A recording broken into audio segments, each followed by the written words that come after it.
Министерството за труд и социјална работа спроведува еден проект за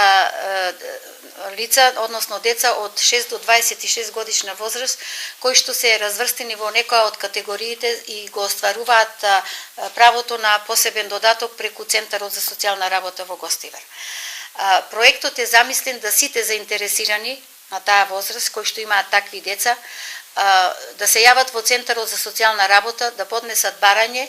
за одмор и рекреација на неговото дете. Одморот и рекреацијата односно децата ќе престојуваат 5 дена во Бања Банско, платена сместување, платен превоз, обезбедење и превозот и све, и дури имаат право и на придружник. Исто така и за придружникот е платено сместувањето и превозот, бидејќи се работи за такви деца, тоа им е неопходен тој придружник и затоа дозволуваат и придружник да имаат.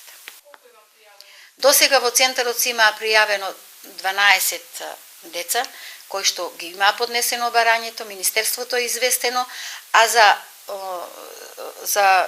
понатаму како ќе се одвива проектот и кога ќе се извршува, мислам, одморот и рекреација, кога ќе бидеме дополнително известено и ние со лицата кои што ги поднеле барањата сме во контакт преку телефон и ќе ги известиме за понатамошните постапки кои што треба да ги превземат и ние и тие.